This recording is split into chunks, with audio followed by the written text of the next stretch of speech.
जब south Africa के हाउटैंग department of health में काम करने वाली एक इंडियन ओरिजिन ऑफिसर ने सस्पिशियस पेमेंट्स को नोटिस किया तो उन्होंने तुरंत ही फेक कंपनीज और शेल कॉर्पोरेशंस को जाने वाले पैसे को रोक दिया। ये करते वक्त उन्हें ये पूरी तरह से समझ आ चुका था कि इस एक्शन से उनकी ज़िंदगी खतरे में हो सकती है, मगर फिर भी उन्होंने कानून को अपहोल्ड किया और अपना काम ईमानदारी से किया। इसके चलते कुछ ही दिनों बाद जोहानिसबर्ग में उन्हीं के घर के बाहर उनका मर्डर कर दिया गया। ये कहानी है बबीता देवकरण की, जो एक विसल ब्लोअर, एक सिंगल मदर और एक ईमानदार वर्कर थी जो साउथ अफ्रीका में लेजेंड बन गई। नमस्कार, वेलकम टू कलेक्टिवली विजिलेंट का हिंदी पॉडकास्ट। मैं हूँ doctor D, I am a professor and a lawyer. और मैं हूँ सैम द साइकोलॉजिस्ट। स्वागत है आपका कलेक्टिवली विजिलेंट में, जहां पर हम सच्ची आपराधिक घटनाओं को कानूनी, मनोवैज्ञानिक और अपराध शास्त्र के नज़रिए से समझते हैं। अगर आपको क्राइम को सिर्फ सुनना ही नहीं बल्कि उसको पूरे संदर्भ में समझना पसंद है तो आप इस पॉडकास्ट को सब्सक्राइब करना ना भूलें। We have more than 40 episodes already good to go in English on different podcasting platforms including YouTube. तो दीदी स्टार्ट करें। बिल्कुल। तो बबीता की कहानी कैसे स्टार्ट हुई और ऐसा क्या हुआ कि उनकी जान ही ले ली गई? राइट। तो हर बार मैं आपसे क्वेश्चन करती हूँ कि तुम इस कहानी में क्या बताओगी, पर इससे पहले मैं तुमसे ये जानना चाहती हूँ कि बबीता की कहानी में तुम्हें ऐसा क्या लगा कि तुमने इस पे इतनी रिसर्च करके पॉडकास्ट बनाने की सोची? By the way, we used to have a मासी who had the same name. तो उनकी ऑफ कोर्स डेथ हुए काफ़ी साल हो चुके हैं, but that was the first connection कि मेरे को एकदम से बबीता सुन के थोड़ा सा लगा कि it's like a personal sort of family connection in a way. तो when I heard this story, तो 2021 में जब इनकी असैसिनेशन की स्टोरी बहुत ज़्यादा दुनिया में चल रही थी, तो उस टाइम पर जो भी मेरे को थोड़ा सा पता था तो मेरे दिमाग में वो चल ही रहा था। मगर उसके बाद जेफ विक्स नाम के एक इन्वेस्टिगेटिव जर्नलिस्ट ने बहुत ही बड़ा एक्सपोजे लिखा अपने न्यूज़पेपर के लिए, और उन्होंने साउथ अफ्रीका की करप्ट ब्यूरोक्रेसी के ऊपर जो किताब लिखी है वो हम लिंक में डाल देंगे, which is the source for the story of this podcast. तो मैंने इस किताब को ऑफकोर्स पढ़ा और like I was more inspired in a way to make this. तो that's the reason why I picked it up. ठीक है, तो फिर चलो अब इस कहानी को पूरा करो। तो क्योंकि ये इस इन्वेस्टिगेशन के चलते हमें ये पता चलता है कि करप्ट ब्यूरोक्रेसी सिर्फ भारत में ही नहीं बहुत जगह है, तो आई थिंक एक वो भी था रीज़न कि मेरे को ये बहुत इंटरेस्टिंग लगी स्टोरी। और क्योंकि उनका नाम बबीता है जैसे मैंने बताया, और क्योंकि वो इंडियन ओरिजिन की हैं तो इसलिए और भी ज़्यादा। चलिए स्टार्ट करते हैं। बबीता का जन्म 30 नवंबर 1968 को डर्बन नाम के शहर में हुआ था। उनके पिता का नाम मोतीलाल देवकरण था और उनकी माँ का नाम था सिलसी देवकरण। बबीता के 7 और भाई बहनें भी थीं, और यानी कि उनका परिवार 9 लोगों का था। ये परिवार टॉनगाट ह्यूलेट शुगर प्लांटेशंस के अंदर वर्कर्स का कंपाउंड था, जहाँ पर ये 9 लोग एक कमरे के लाल ब्रिक वाले एक कमरे में रह रहे थे। और बबीता के जो पिता हैं वो शुगर प्लांटेशन में क्लर्क के रूप में काम किया करते थे, और उनका काम ये था कि उनको मज़दूरों को सुपरवाइज़ करना था शुगर केन प्लांटेशन में जो काम करते थे। हमें अपने श्रोताओं को शायद दीदी ये भी बताना चाहिए कि भारतीय लोग साउथ अफ्रीका, कैरेबियन और इस टाइप के देशों में पहुँचे कैसे। तो जैसे कि तुमने कहा बबीता के पिताजी, तो इसका मतलब उनके ग्रैंडफादर भी यही काम करते रहे होंगे, क्योंकि काफ़ी सारे इंडियंस फिजी और बाकी जगहों के नाम तुमने अभी लिए ही, ये सब इंडेंचर्ड लेबर्स की तरह वहाँ गए थे। हाँ, और बंधुआ मजदूर के तरीके से बिहार स्पेशली जो कॉलोनियल टाइम्स में बिहार हुआ करता था, वहाँ से बहुत लोग फिजी और सूरीनाम और साउथ अफ्रीका और पूरे अफ्रीका में जो लोग बंदी बनाकर ले गए थे, उनको they were looking for a better life. और उसी परिवार से बबीता का जन्म हुआ, और उनकी पूरी फैमिली एक टाइम पर बहुत ही गरीब लोग हुआ करते थे। और वहीं पर उनके पिताजी एज अ सुपरवाइज़र काम कर रहे थे, बाकी मज़दूरों को सुपरवाइज़ करते थे, मगर ये परिवार बहुत ही गरीब था। और रोज़ बबीता की माँ घर पर समोसे बनाया करती थी और ताकि वो 9 बेसिकली जो 7 बच्चे हैं वो जाकर के डिफरेंट जगहों पे उन समोसों को बेचते थे ताकि परिवार जो है उसको थोड़ा सा एक्स्ट्रा कैश मिल सके, ताकि उनके घर में थोड़े से पैसे आ सकें। तो इस तरीके से इस गरीब परिवार ने अपने आप को पढ़ाया और सारे बहन भाइयों ने एक दूसरे की बहुत ही ज़्यादा मदद की। और बबीता बहुत ही ज़्यादा ब्राइट थी और मैथ्स और अकाउंटिंग में पूरे के पूरे अपने डिस्ट्रिक्ट की टॉपर थी, इतनी ज़्यादा अच्छी थी। तो उसी के चलते इन्होंने ये सोचा कि 17 साल की उम्र में जब इन्होंने स्कूल कंप्लीट किया कि इनको अकाउंटिंग की ही फील्ड में आगे बढ़ना चाहिए। और 18 साल की उम्र में इनको एक इंटर्नशिप दे दी गई, जबकि बबीता एक्चुअली खुद लॉ पढ़ना चाहती थी, मगर परिवार के हालातों के चलते ये अकाउंटिंग में ही आगे बढ़ी। और उस टाइम पे सिर्फ गरीबी ही इनकी पैर की एक बेड़ी नहीं थी, दूसरी बेड़ी ये भी थी कि ये साउथ एशियन थी। और हमें ये याद रखना चाहिए कि 1990s तक साउथ अफ्रीका में एपार्थाइड चला करता था। एपार्थाइड दीदी आप समझा दें लोगों को, just in case we have very young listeners who don't know what apartheid is. तो apartheid is basically racial discrimination, जिसमें वाइट माइनॉरिटी ब्लैक मेजॉरिटी पे रूल कर रही थी साउथ अफ्रीका में। और उसके चलते बिल्कुल जैसे इंडिया में अनटचेबिलिटी प्रैक्टिस की जाती थी, वैसे ही साउथ अफ्रीका में black south Africans, native south Africans को सेग्रीगेट किया जाता। Exactly, it was a policy of segregation. Right. तो फिर भी इसके चलते बबीता को एक छोटी सी इंटर्नशिप मिल गई जो गवर्नमेंट प्रोग्राम के अंदर थी। और 1987 में उन्होंने अपनी एक पहली अकाउंटिंग की छोटी सी जॉब स्टार्ट की। डरबन की सरकारी जॉब थी, उन्होंने डरबन में स्टार्ट की। वहाँ वो हाउस ऑफ डेलीगेट्स में कैजुअल वर्कर की तरह उन्होंने स्टार्ट किया। बेसिकली वो पार्लियामेंट्री चेंबर के अंदर ही काम कर रही थी एज एन अकाउंटेंट। उनके भी इंटर्न, बेसिकली अकाउंटेंट की इंटर्न बहुत ही छोटे पैमाने पे उन्होंने स्टार्ट किया। और उस टाइप पे उनकी टोटल जो उनको अलाउंस मिलता था पर डे का, इट वाज 8 रैंड, तो तकरीबन $2 रोज़ का, जिसमें उनको खाना भी खाना है, ट्रैवल भी करना है, रहना भी है। तो बहुत ही आप समझ सकते हैं कि कितनी कमज़ोर सर्कमस्टांसिस से ये आगे बढ़ी। और उन्होंने फिर सिविल सर्विसेज में ही अपना जो करियर है आगे बढ़ाया। And by civil services I don't mean कि जैसे इंडिया में IAS IFS ऑफिसर्स होते हैं। एज अ सिविल सर्वेंट वो बेसिकली सरकारी नौकरी कर रही थी, एक के बाद एक, और उनको एक के बाद एक अपॉर्चुनिटी मिलती गई। वो गवर्नमेंट में ही जॉब करते करते अकाउंटेंट की ही तरह आगे बढ़ती गई और अपनी फैमिली की पहली व्यक्ति बनी जो बेसिकली डरबन शहर से बाहर शिफ्ट हुई। और पहली बार परिवार ने जोहानिसबर्ग नाम का इवन शहर भी देखा इनकी वजह से। सो जोहानिसबर्ग में रहकर उन्होंने अपने बाकी के जो रिलेटिव्स हैं, यानी कि अपने भाइयों को, अपने बहनों को, उनके आगे से बच्चों को एजुकेशन में बहुत मदद की। वहाँ 5 साल ये रही और उन्होंने अपने सारे बेसिकली नीसेस और नेफ्यूज़ की बहुत मदद की। और फिर वापस जोहानिसबर्ग से इनकी ट्रांसफ़र हो गई डरबन में और वहाँ पर इनको एक परमानेंट क्लर्क की तरह जॉब मिल गई गवर्नमेंट के अंदर।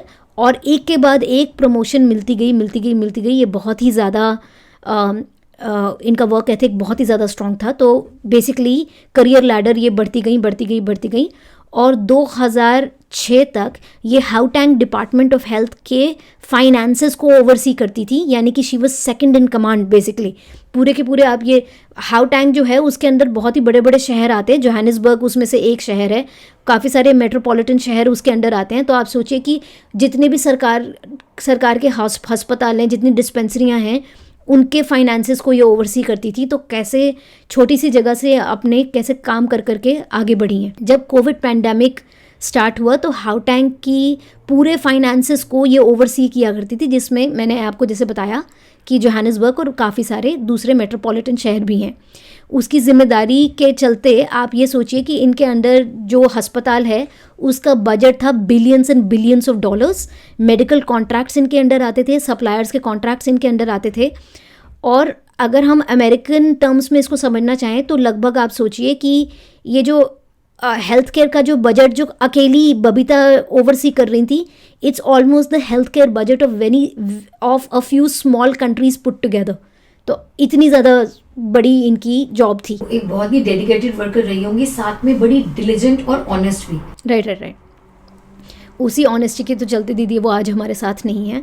तो मिलियंस ऑफ सिटीजन्स का जो हेल्थ केयर सिस्टम है ये अकेली, आप एक तरीके से सोचिए, फाइनेंस ऑफिसर के चलते ये चला रही थी, और इनकी जो सैलरी है वो नॉर्मल जैसे सरकारी इंसान की होती है, क्लर्क की होती है, उस टाइप की थी। इनके अंडर बिलियंस ऑफ डॉलर्स थे। मगर तो इस पर्सपेक्टिव से सोचिए कि डेलावेयर नाम का जो एक शहर है, पूरे न्यू हैम्पशायर का जो हेल्थ केयर सिस्टम है, आप सोचिए कि एस्टोनिया का, आइसलैंड का, पूरे न्यू हैम्पशायर का पूरा का हेल्थ केयर बजट इनके अंडर आता था। ये मैं सिर्फ मिसाल दे रही हूँ। ये ऑफ कोर्स आइसलैंड में या एस्टोनिया में नहीं काम करती थी, ये साउथ अफ्रीका में काम करती थी। और लगभग दीदी इस इतने गवर्नमेंट की नौकरी करने के बाद इनको लगभग मिलते थे 75 से 80 हज़ार डॉलर पर ईयर, जो देखा जाए तो साउथ अफ्रीका में काफ़ी अच्छी सैलरी मानी जाती है। मगर आप सोच सकती हैं कि सरकारी नौकरी है ये बहुत ही डेडिकेटेड वर्कर थी और सिंगल मदर भी थी, और इनकी एक ही बेटी है, उसका नाम था Thiara. Okay, so to understand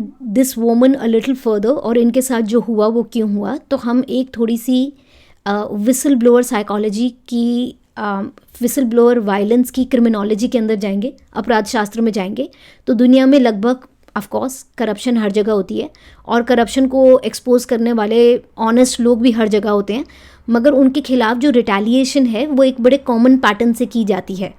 transparency international, global witness और काफ़ी इन्वेस्टिगेटिव एजेंसीज़ ने बार बार ये कहा है कि जब लोग करप्शन को एक्सपोज करते हैं तो उनके साथ अक्सर जॉब लॉस, एकदम से उनको नौकरी से निकाल दिया जाता है कोई भी बहाना बनाकर, उनकी हरासमेंट की जाती है बहुत ज़्यादा, उनको बहुत ज़्यादा धमकियाँ दी जाती हैं। और जब वो लोग इतने ऑनेस्ट होते हैं कि ये सब करने के बावजूद भी वो गिव अप नहीं करते, तो अल्टीमेटली उनकी ज़िंदगी उनसे छीन ली जाती है, जो बबीता के साथ भी हुआ। तो क्रिमिनोलॉजी में इस फिनोमेना को समझने के लिए हमें एक थियोरेटिकल फ्रेमवर्क चाहिए। कि थियोरेटिकल फ्रेमवर्क अगर आप बोलो तो सबसे पहले फ्रेमवर्क में आता है स्टेट कैप्चर थ्योरी। अब ये स्टेट कैप्चर थ्योरी क्या कहती है कि सिर्फ करप्शन नहीं होता, इसका मतलब एक्चुअली होता है कि जो पॉलिटिकल एलीट होते हैं, प्राइवेट बिजनेस नेटवर्क्स होते हैं, अब चाहे उसमें आप मीडिया हाउस भी डाल लीजिए, जो भी आपके टॉप नॉच लोग हैं कंट्री के, ये सारे बिजनेस नेटवर्क्स मिलकर पूरे स्टेट इंस्टीट्यूशंस और ऐसे तमाम governmental organisations, non governmental organisations को कंट्रोल करने लगते हैं। अब जो पब्लिक प्रोक्योरमेंट सिस्टम हुआ, आपका गवर्नमेंट कॉन्ट्रैक्ट्स हुए, रेगुलेटरी एजेंसीज हुई, ये सब धीरे धीरे उन लोगों के इन्फ्लुएंस में आ जाते हैं, और जो सिस्टम से पैसा निकालना चाहता है वो तो फिर उस सिस्टम को एक कुएं की तरह यूज करता है। राइट।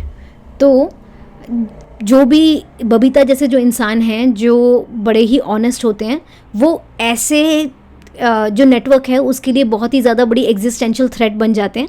और काफ़ी टाइम काफ़ी बार इनके साथ सबसे पहले इन लोगों को ब्राइब दी जाती है, अगर ब्राइब ना लें तो धमकियाँ दी जाती हैं, फैमिली के खिलाफ धमकी दी जाती है, मगर यूजुअली ऐसे लोग गिव अप कर देते हैं। मगर बबीता उनमें से थी जिन्होंने बिल्कुल गिव अप नहीं किया। तो दीदी एनालिसिस हम बाद में करेंगे, उससे पहले मैं आपको ये बता दूं कि बाकी बबीता की कहानी में हुआ क्या। बबीता की family, as I told you, Thiara उनके साथ रहती थी डर्बन में, और थोड़ी सी ही दूर, मतलब ये परिवार इतना ज़्यादा क्लोज था कि most of the brothers and sisters वो living so close to each other. और इनके एक भाई हैं जिन्होंने जो इनके पिता की तरह हैं, जिन्होंने इनकी लड़ाई बहुत ही आगे आज तक लेकर जा रहे हैं वो, और वो बहुत बड़े खुद इनके जो ब्रदर हैं बहुत बड़े विसल ब्लोअर खुद बन चुके हैं वो आज की डेट में। तो वो बिल्कुल सेम स्ट्रीट पर ही रहते थे, और जब ये नौकरी करने जाती थी तो बहुत बार थियारा स्कूल के बाद अपने मामा जी के घर चली जाती थी। इस टाइप की फैमिली है, और बड़े मतलब बहुत ज़्यादा क्लोज। पैसे स्टॉप किए शेल कोऑपरेशंस को, तो उन्होंने बेसिकली जब गूगल से जितनी बार वो देखती थी कि कोई टेंडर डाल रहा है या किसी कंपनी का नाम बार बार आ रहा है, तो उन्होंने नॉर्मल गूगल सर्च करके देखी कि ये कंपनियां हैं कहाँ, इनकी ये कहाँ पर रजिस्टर्ड हैं, इनके रजिस्ट्रेशन नंबर क्या है, वगैरह वगैरह। और उनको पता चला कि बेसिकली सिर्फ पेपर के ऊपर ये कंपनियां जी रही हैं, दीज आर नॉट रियल।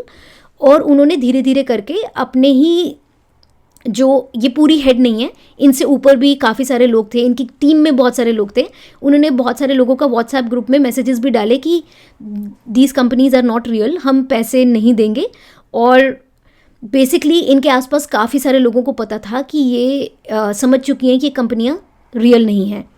उसके बाद इनके ऊपर एक आरोप डाला गया कि इन्होंने पैसे चुराए हैं और पूरे 1 साल के लिए इन्होंने अपनी नौकरी पाने के लिए क्या क्या नहीं किया, इनको निलंबित कर दिया गया। Okay, she was thrown out of her job without pay, और इन्होंने पूरा कोर्ट केस किया। पूरे टाइम इन्होंने अपने, जबकि इतनी फैमिली क्लोज है, किसी को बताया भी नहीं कि इनको नौकरी से निकाल दिया है। वो बेचारी रोज़ तैयार होकर के अपनी बेटी को जैसे गाड़ी में ड्रॉप करती थी, तब ये जाकर के या तो अपने लॉयर के ऑफिस में या किसी कॉफ़ी शॉप में या गार्डन में बैठ करके 8 घंटे बिता रही हैं, ताकि किसी को लगे ना कि इनकी नौकरी चली गई है, कि फैमिली परेशान हो जाएगी। इन्होंने लॉयर्स के साथ मिलकर के अपनी नौकरी वापस ली। वापस लेने के बावजूद भी इन्होंने अपनी सच्चाई की लड़ाई नहीं छोड़ी, और उसके चलते हर एक को पता था कि इनका बेसिकली हर डेज आर नंबर्ड, कि इनका काल आ चुका है बेसिकली। और बबीता को भी पता था, और उसके बावजूद भी इन्होंने स्टॉप नहीं किया। और जून से दिन इनको मारा गया, उससे 1 रात पहले भी इन्होंने ईमेल डाला है that I am very scared, they will come for me. और ये जो सारे दस्तावेज़ हैं, ये जो विसल ब्लोअर जेफ विक्स हैं, उन्होंने जो किताब लिखी है उसके अंदर बताया गया है। तो I will just put a link in the description box below, अगर आप ये किताब खरीदना चाहें तो प्लीज़ डू इट। तो बेसिकली इनको पता था, इनकी नौकरी वापस इनको मिल चुकी थी, क्योंकि इनको फ़र्ज़ी तरीके से इनको निकाला गया था। और बेसिकली एक सुबह जब ये अपनी बेटी को ड्रॉप कर कर वापस ही आई थी, तो इन्होंने इनके घर में इन्होंने एक हाउसकीपर को जॉब दे रखी थी, तो उसको रोज़ ये पिक किया करती थी। पहले बेटी को ड्रॉप करा उन्होंने 7 बजे के करीब सुबह, उसके बाद आते टाइम दूध ब्रेड ये सब ख़रीदा, और उसके बाद अब कॉर्नर से अपनी हाउसकीपर को पिक किया। हाउसकीपर पीछे बैठी हुई थी गाड़ी के अंदर, ये आगे बैठी हुई थी। अपने ड्राइववे में इन्होंने बस गेट से अंदर गाड़ी ली ही थी, उतने में 16 गोलियां इनके अंदर दाब दी गई दोनों साइड से। बबीता जो है, she basically died on the spot. और पीछे भगवान की ही मेहर है कि पीछे जो हाउसकीपर बैठी हुई थी वो समहाउ बिल्कुल बच गई। और जैसे ही पुलिस को खबर दी गई, एकदम से इनके ब्रदर, क्योंकि मैंने आपको बताया सेम रोड पे रहते हैं, तो वो नंगे पैर भागे इनके घर, और उन्होंने अपनी बहन को बेसिकली गाड़ी से खुद निकाला और एम्बुलेंस में डाला। और जितने में बाकी फैमिली को इन्फॉर्म वगैरह करते, बबीता की डेथ हो चुकी थी। और सैड बात तो ये है कि बबीता की डेथ से कुछ ही महीनों पहले एक और, मैंने आपको बताया 7 ब्रदर्स एंड सिस्टर्स हैं, उसमें से एक और की भी डेथ हो चुकी थी इन द सेम हॉस्पिटल। और उस टाइम पर फैमिली ऑलरेडी टूटी हुई थी और उनके साथ ये हुआ। बट इस फैमिली ने इनकी जो लड़ाई है और ये जो दस्तावेज़ हैं, ये फिर जेफ विक्स और उनके न्यूज़पेपर को दिए, बजाय इसके कि ये चुप रहते कि इनको भी मारा जा सकता है। क्योंकि अटकलें बोलना नहीं चाहिए, क्योंकि किताब में प्रूव हो चुका है कि एक्चुअली पॉलिटिशियंस की ही कंपनीज़ हैं जो ये फ़र्ज़ी दस्तावेज़ डाल करके इतना टैक्स पेयर का पैसा चुरा रही थी। और जेफ विक्स की जो स्टोरी है उससे बेसिकली ये सब सामने आ चुका है। तो दीदी ये कहानी है, बहुत हार्ट टचिंग कहानी है कि एक इंसान जो सच के रास्ते पे चलना चाहता है वो अपनी जान खो देता है। एक छोटी सी बच्चे ने अपनी माँ को खो दिया, क्लोज निट फैमिली ने एक बहन खो दी, बेटी खो दी। तो दीदी हमने फर्स्ट लेयर तो बता दी थी अपने लिसनर्स को कि सारे क्रिमिनोलॉजी के हिसाब से, अपराध शास्त्र के हिसाब से सारे लोगों के साथ ये होता है जो विसल ब्लोअर होते हैं कि उनके साथ सबसे पहले जॉब लॉस होता है, फिर उनके साथ हरासमेंट होती है, उनको थ्रेट्स दी जाती हैं, बहुत बार उनको ब्राइब्स भी दी जाती हैं। मगर अगर कोई इंसान सच्चा ही है, जैसे बबीता थी, तो बबीता देवकरण ने आखिरी दम तक she did not give up. और अब दीदी आप स्टेट कैप्चर थ्योरी के बारे में थोड़ा सा लोगों को बताएं। हाँ सॉरी, स्टेट कैप्चर थ्योरी शायद हम ऑलरेडी बता चुके हैं, सॉरी। हाँ, तो दूसरा फ्रेमवर्क ऑर्गेनाइज करप्शन नेटवर्क। हाँ। तो बहुत लोग करप्शन को एक इंडिविजुअल मॉरल फेलियर के रूप में देखते हैं कि करप्शन है तो एक इंडिविजुअल है, ये करप्ट है तो इसी से स्टेम हो रही है। लेकिन ये तो तुम्हें मालूम है कि क्रिमिनोलॉजी का रिसर्च कुछ और ही दिखाता है। तो लार्ज स्केल करप्शन अक्सर नेटवर्क क्राइम होता है, और हम लोगों से ये बातें छुपी नहीं है।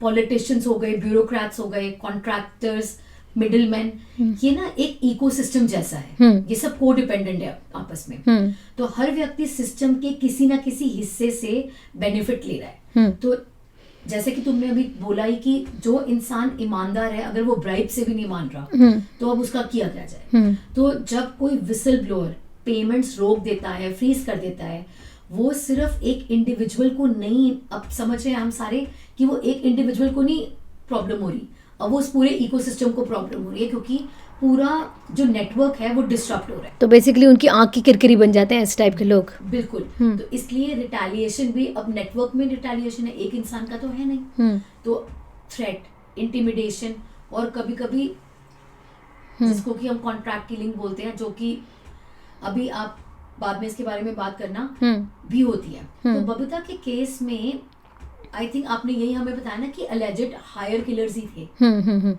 बिल्कुल। और जब इनकी इतनी ज़्यादा न्यूज़ में आ गई, और बहुत ही ज़्यादा, क्योंकि एक न्यूज़पेपर ने अपना फुल टाइम इन्वेस्टिगेटिव जर्नलिस्ट को इसी के पीछे डाला, क्योंकि बबीता की कहानी अकेली नहीं है। Lots of people have been murdered in South Africa due to these corrupt people. और बेसिकली इनके साथ ये है कि इनका कम से कम केस पुलिस तक पहुंचा, इनका केस कोर्ट में भी पहुंचा है, और जितने लोगों को अरेस्ट किया गया है दे वर हायर्ड कॉन्ट्रैक्ट किलर्स, और उनके ऊपर दबाव डाल करके पूछा भी गया कि आपको पैसे किसने दिए थे, मगर वो बेचारे खुद ही इतने छोटे लेवल के लोग होते हैं कि उनको नहीं पता कि किसने एक्चुअली कॉन्ट्रैक्ट दिया है किलिंग का। तो इसमें पॉलिटिशियंस का हाथ है, और ये जो basically like you were saying कि इनके साथ एक रिवर्स टैक्टिक भी किया गया कि जो ईमानदार इंसान है उसी को बोला कि तुम करप्ट हो, तो उसको 1 साल के लिए नौकरी से भी निकाल दिया। तो उनका जो हरासमेंट है वो लीगल हरासमेंट भी किया गया, इमोशनल और फिजिकल हरासमेंट तो जो चल रहा है वो अलग से चल ही रहा है।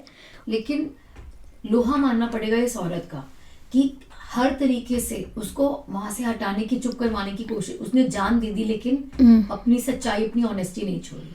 तो यहाँ कनेक्ट करते हैं अब तीसरा मैकेनिज्म, जो कि होता है साइलेंसिंग मैकेनिज्म, चुप करवा देने का। अथॉरिटेरियन या फिर जो करप्शन प्रोन सिस्टम होते हैं, उसके अंदर जो विसल ब्लोअर्स को साइलेंस करने के लिए अलग अलग टैक्टिक्स या तरीके होते हैं। तो कभी तो एडमिनिस्ट्रेटिव हरासमेंट, जो कि तुमने अभी एक्सप्लेन किया है कि उसको नौकरी से हटा देंगे, उसी पे ब्लेम डालेंगे। दूसरा हो गया सस्पेंशन। फिर तीसरा कैरेक्टर खराब, कि तुम ही ऐसी हो, तुम करप्ट हो। और कभी कभी फिजिकल वायलेंस भी होती है। तो अब जब हम बबीता की बात करते हैं तो बबीता में ना ये सभी चीजों का कॉम्बिनेशन आ गया। सारे एग्जाम्पल्स बबीता की तरफ परफेक्टली फिट हो रहे हैं। राइट। अब उसने पहला क्या किया, फेक कंपनीज आइडेंटिफाई की, सेकंड पेमेंट्स फ्रीज कर दी। बिल्कुल। अब उस पर तीसरा खुद ही करप्शन के एलिगेशन लग गए और सस्पेंशन मिल गया उसको। राइट। तो दीदी इस टाइम पर I will tell people about a law जो साउथ अफ्रीका में स्पेशली इनैक्ट हो चुका था। एक्चुअली इनको मारा गया 2022 में जाकर के। उससे 22 साल पहले एक साउथ अफ्रीका में एक्चुअली लॉ है जो बहुत सारे देशों में नहीं होता। तो साउथ अफ्रीका के अंदर एक लॉ है which is called protected disclosure act of the year 2000। तो ये बेसिकली बहुत ही अमेजिंग, अगर आप इसको पेपर में पढ़ेंगी तो it's such a fabulously written law कि आपको लगेगा कि इस देश में हर इंसान सेफ है जो विसल ब्लोअर है। विसल ब्लोअर वो लोग होते हैं जो बेसिकली इतने ईमानदार हैं कि अगर वो कुछ बुराई देख रहे हैं तो वो अपनी आंखें मूंदते नहीं हैं। वो बेसिकली या तो जर्नलिस्ट को या फिर लार्जर पब्लिक को ये चीज़ बताते हैं कि आपका जो टैक्स पेयर का पैसा है उसके साथ क्या किया जा रहा है। तो ऐसे लोगों को बचाने के लिए प्रोटेक्टेड डिस्क्लोजर एक्ट PDA साल 2000 में साउथ अफ्रीका के अंदर इनैक्ट किया गया। लेकिन इसके लॉ होने के बावजूद इसमें कोई रियल सेफ्टी नहीं है। As a matter of fact retaliation ऐसे लोगों के खिलाफ जो जैसे कि पूरा का पूरा दीदी ने आपको बताया कि एक प्रॉपर ब्लूप्रिंट है जो हर कंट्री में देखा गया ऐसे लोगों के साथ होता है। और जो भी लोग विसल ब्लोअर हैं साउथ अफ्रीका में, उनके अंदर एक कहावत की जाती है। उनकी एक कहावत है जो मैं आपको बताती हूँ। It's in English, so I just say it in English. They say that the only protection we get in this country is protection by obituary. सिर्फ मरने के बाद ही उनको कोई प्रोटेक्शन मिलती है क्योंकि उनकी ज़िंदगी जा चुकी है। तो ऑन पेपर बहुत अच्छा है, मगर सारे के सारे जो विसल ब्लोअर्स हैं वो कहते हैं कि they have faced job loss, assassination attempts, उनको मारने की पूरा का पूरा वो तैयार होता है वो बेचारे, और उनकी फैमिलियां एक दूसरे को बचा रहे हैं। पुलिस कहने के लिए मदद करती है मगर एक्चुअली कुछ मदद नहीं होती। और ये जो पॉलिटिकल एलिट्स हैं और ब्यूरोक्रेटिक लोग हैं, उनके पास they are earning so much money from the whistle blow from the tax payer, उनको कंट्री को एक्सप्लॉइट करके इतना पैसा मिल रहा है कि वो बेसिकली ऑन पेपर कुछ बना देते हैं पर एक्चुअली फॉलो कुछ भी नहीं किया जाता। तो even high profile murders like Babita Devkaran का जो मर्डर है वो यही कहता है कि रिफॉर्म जो है वो ऑन पेपर नहीं, आप गारंटीड प्रोटेक्शन दो उस इंसान के आसपास, आप सच के पुलिस ऑफिसर्स खड़े करो। अगर वो, और इतने जो जर्नलिस्ट हैं वो बेचारे, जैसे मैंने आपको जेफ विक्स के बारे में बताया, जेफ विक्स जो हैं जिनकी न्यूज़ 18 नाम का नेटवर्क है, जिनका न्यूज़ 24 नाम का नेटवर्क है, उनकी और उनकी फैमिली के ऊपर भी असैसिनेशन अटेम्प्ट्स किए गए हैं। तो आप सोचिए कि कितनी ज़्यादा अकेली और लोनली लड़ाई है ऐसे लोगों की। और कि इससे पहले हम ये कहानी को यहाँ पे ख़त्म करें, तुम एक बात बताओ मुझे, साउथ अफ्रीका ऐसा करप्ट देश बन कैसे गया कि लोग अपनी जान खो रहे हैं? हाँ, तो बेसिकली आई थिंक लोग अपनी जान खो रहे हैं करप्शन के चलते। तो जो बड़ी कहानी है वो है करप्शन की। और अगर आप थोड़ा सा हिस्ट्री लेसन दूंगी, just in case you are not familiar with the history of South Africa. So आपको याद होगा, पूरी दुनिया को शायद याद है कि नेल्सन मंडेला हुआ करते थे, राइट? नेल्सन मंडेला की अब डेथ हो चुकी है, he was the father of the nation.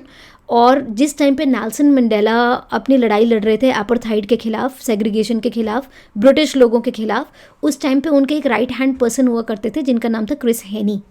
Chris हेनी के कुछ शब्द हैं जो आज की डेट में प्रोफेटिक हैं। उन्होंने कहा था, एंड मैं कोटेशन क्योंकि उनकी इंग्लिश में ही है तो मैं इंग्लिश में ही बोलूँगी। क्रिस हेनी feared that South Africa's liberators would become, quote, elites who drive around in Mercedes Benzes, using the resources of the country to live in places and gather riches. और उन country के साथ यही हुआ कि 1994 के बाद जब आज़ादी मिल गई इनको ब्रिटिश लोगों से, उसके बावजूद जो डेमोक्रेटिक गवर्नमेंट भी आ गई मगर उसके अंदर हमेशा इनइक्वालिटी थी और करप्शन तो भरकर था।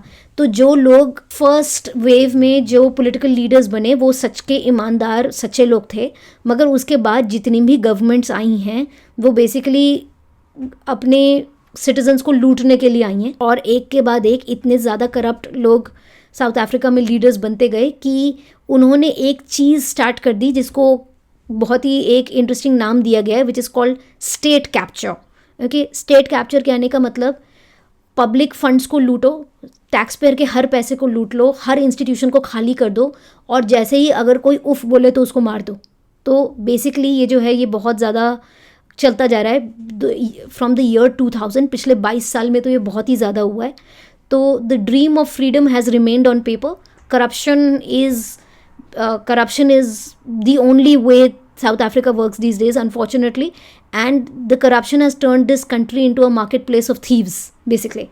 और by the time जेकब जुमा नाम के इंसान प्रेसिडेंट बने, जो 2009 से 2018 तक 9 साल वो रहे, और उन 9 साल में उन्होंने साउथ अफ्रीका को बिल्कुल खोखला कर दिया। और उनका जो रूल है वो आज तक सबसे ख़राब रूल माना जाता है पूरे अफ्रीका का, कि उन्होंने बेसिकली एक ऐसा देश जो काफ़ी स्थिर हालत में था उसकी इकोनॉमी को एकदम खाली कर दिया। तो स्टेट ओन्ड कंपनीज़ ने प्रोक्योरमेंट्स और टेंडर्स के चलते जितना भी टैक्स पेयर का पैसा इकट्ठा हो रहा है वो जेकब जुमा की फैमिली ने, और उनके आसपास एक गुप्ता फैमिली है, वो बिजनेसमैन है बहुत ही ज़्यादा नोटोरियस, उन्होंने पूरे देश को खाली कर दिया बेसिकली। और उसके बाद जब 2018 में सिरिल रामापोसा जो इंडियन ओरिजिन के हैं, जब तक वो प्रेसिडेंट बने हैं तब तक देश बिल्कुल खाली हो चुका था, और रामापोसा के बाद भी बेसिकली देश खाली ही चल रहा है। और आज की डेट में काफ़ी बुरी हाल हैं साउथ अफ्रीका की इकोनॉमी के। और जो उनसे लोगों ने जो कॉन्ट्रैक्ट किलर्स हैं जिन्होंने बबीता को मारा, वो एक्चुअली इज़न कीबी नाम का उनको इज़न कीबी नाम के नाम से जाना जाता है साउथ अफ्रीका में। ये बेसिकली बहुत ही गरीब लोग हैं जिनको बस थोड़े से पैसे दे दो, उनको ये नहीं पूछते कि किसको मारना है, कहाँ मारना है, क्यों मारना है। 12 गोलियाँ बबीता के शरीर में डाल दी। एंड बेसिकली मैं एक चीज़ I will correct myself, I think मैंने बोला आपको कि बबीता की वहीं पर डेथ हो गई थी। I think sorry, that's not right, I will take that back. Babita की एक्चुअली डेथ उनकी अस्पताल में जाकर भी नहीं हुई थी, मगर उनका ब्रेन जो है वो बिल्कुल काम करना बंद कर चुका था। तो the agonising decision of unplugging her ventilator was in the hands of her brothers and sisters.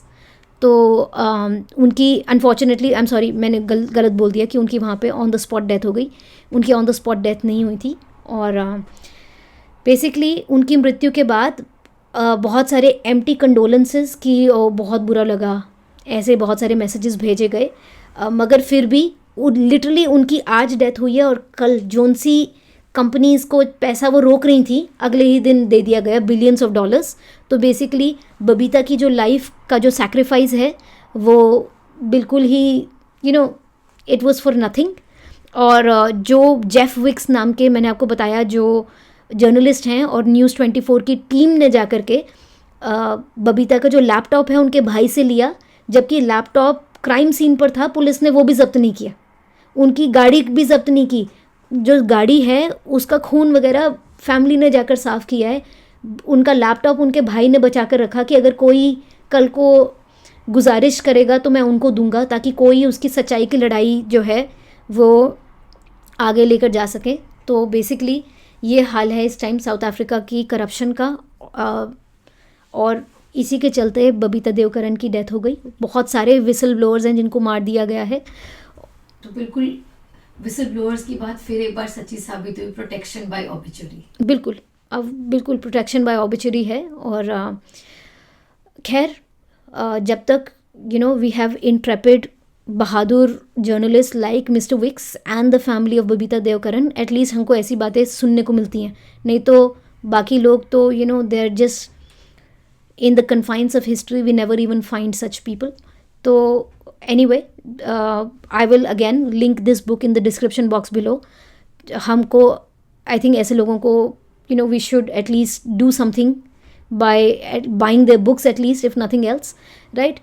तो हम आज की दीदी कहानी इसी दुखद नोट पे स्टॉप करते हैं, okay? And if you would like to tell us more about people like Babita Deokaran that perhaps we have never heard of, तो please हमें ज़रूर बताएं।